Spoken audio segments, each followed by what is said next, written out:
Shalom à tous. Alors ici voici cette nouvelle étude sur la Torah des Jubilés. Alors j'avais déjà expliqué la véracité du livre des Jubilés dans deux autres vidéos que j'avais fait, des vidéos musicales il y a longtemps de cela. Je vais mettre dans la description de cette audio vidéo que vous pourrez voir. C'est les livres oubliés de la Bible et les pages déchirées de la Bible donc. Mais ici je vais parler donc de la Torah des Jubilés, mais sur un point bien particulier. Car il y a des croyants qui ont reconnu très justement que le livre des Jubilés est donc un des livres bibliques inspirés par Yahweh notre Elohim, tout comme le livre d'Enoch. Seulement, je veux noter un point ici important et leur expliquer ici un point important.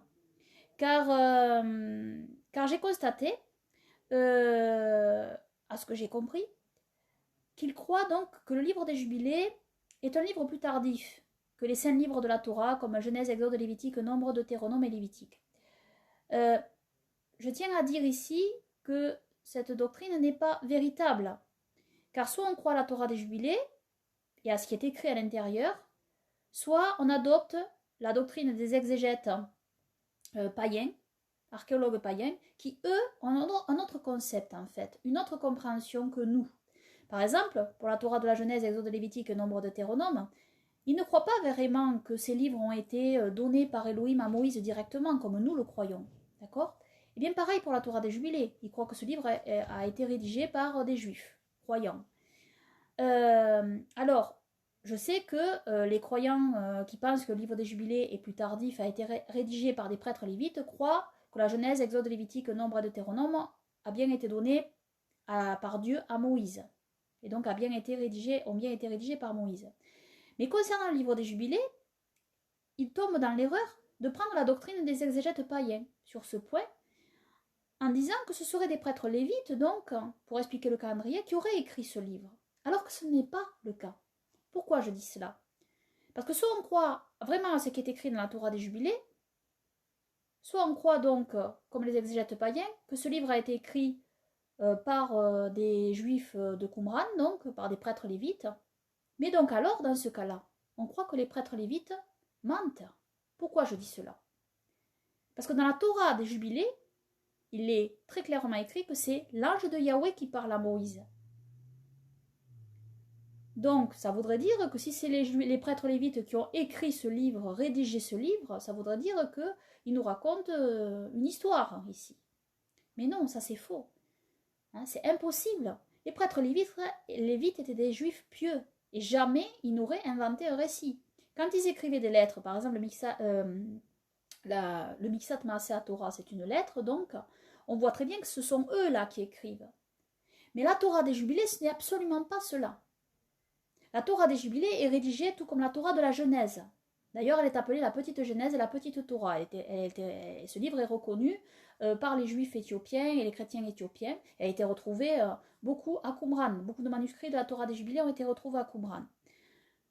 Donc, véritablement, les Juifs de Qumran, les prêtres lévites, ne mentaient pas. Ils n'auraient pas raconté une telle histoire si ce n'était pas vrai.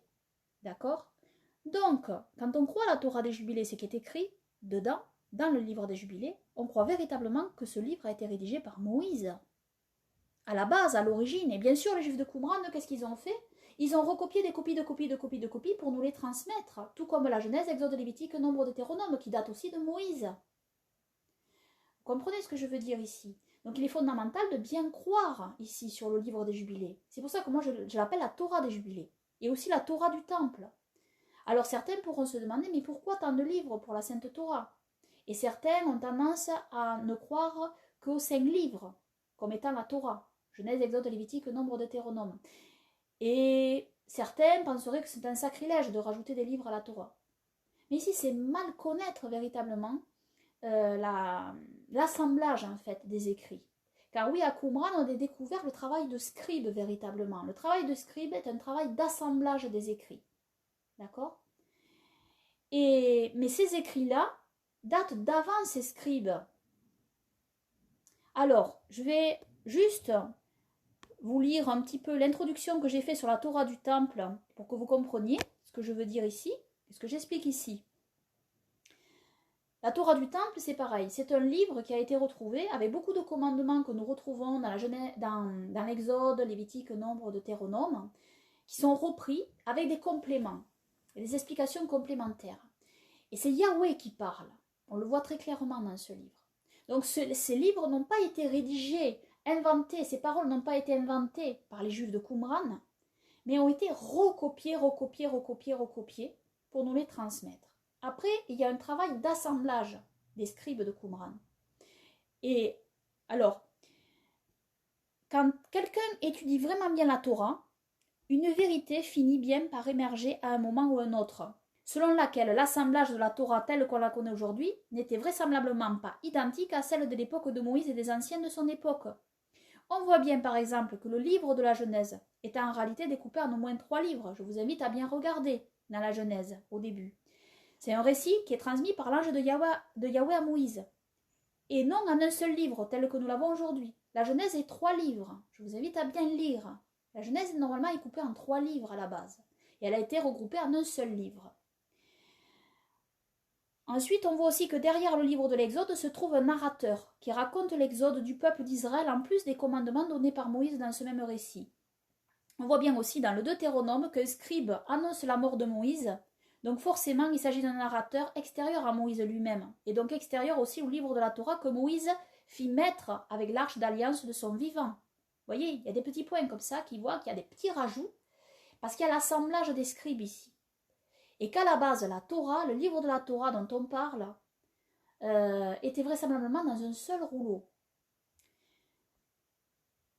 Force est de constater que ce livre de la Torah est toujours cité dans les livres de la Torah que nous avons justement, dans les livres divers de la Torah que nous avons, et non 5 en 1, ou bien 7 en 1, on pourrait dire, avec la Torah du Temple et la Torah des Jubilés. Et ce seul livre de la Torah devait, à mon sens, contenir le récit de la Genèse et aussi le récit des Jubilés, parce que les Jubilés et la Genèse, en fait, les Jubilés, c'est un récit parallèle à la Genèse avec des compléments supplémentaires. Et aussi, il devait y avoir les commandements énumérés les uns à la suite des autres sans autre forme de récit. C'est du moins une possibilité ici que j'évoque. Donc il devait y avoir un seul rouleau. Ou alors, possiblement, il pouvait y en avoir 2, c'est-à-dire avec le récit que nous avons de la Genèse et des Jubilés, qui après a été séparé en 2 livres, en un seul rouleau, et puis les commandements cités les uns à la suite des autres, sans autre forme de récit. C'est aussi une possibilité. Ou alors il y avait un seul rouleau. D'accord ? Mais il n'y avait pas autant de rouleaux. C'est après, lors de l'assemblage, que les rouleaux ont été scindés, séparés.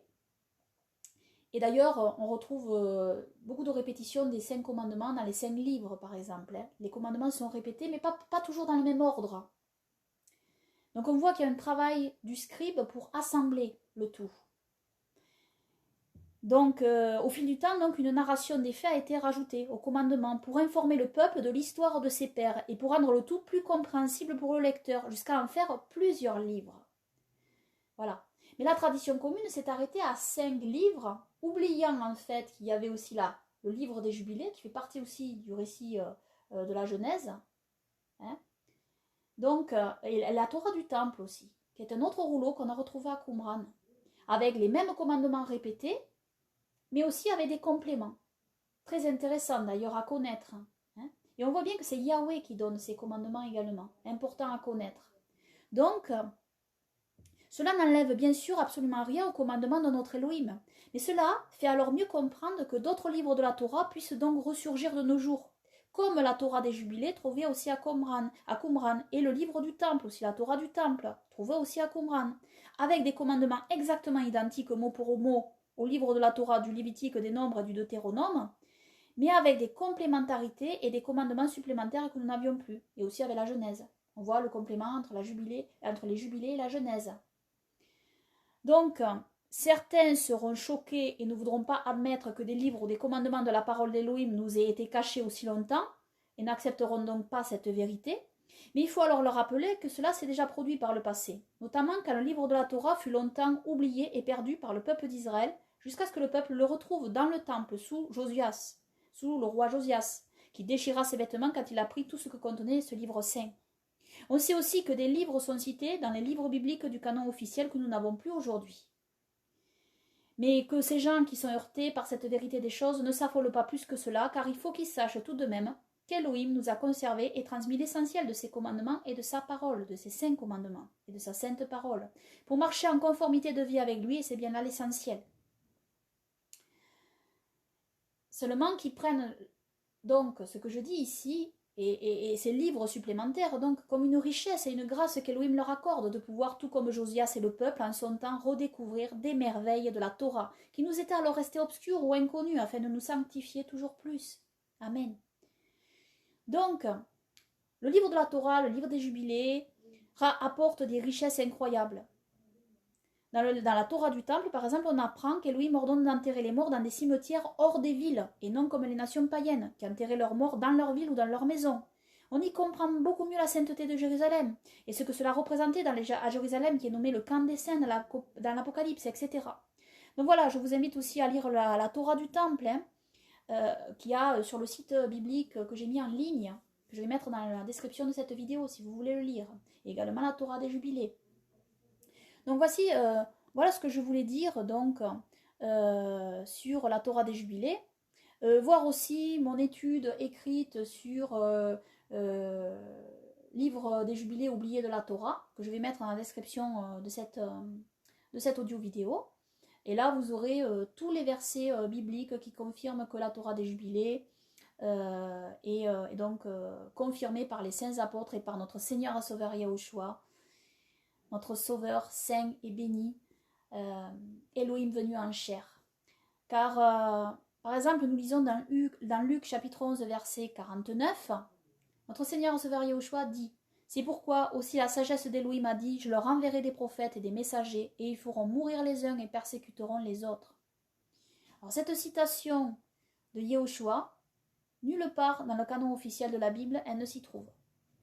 Par contre, on a quelque chose qui rappelle cela dans la Torah des Jubilés, chapitre 1, verset 11. Quand Yahweh, notre Elohim, dit « Et je leur enverrai des témoins pour que je puisse témoigner contre eux, mais ils n'écouteront pas et tueront aussi le témoin, et persécuteront ceux qui recherchent la Torah, et ils aboliront et changeront toutes choses pour faire le mal devant mes yeux. » Donc voilà. Et puis, il y a aussi beaucoup d'autres choses qui sont citées dans la Torah des Jubilés, notamment que ce sont les anges d'Elohim qui ont transmis la Sainte Torah à Moïse, et les apôtres confirment cela. Il y a beaucoup de versets des apôtres qui confirment ce fait.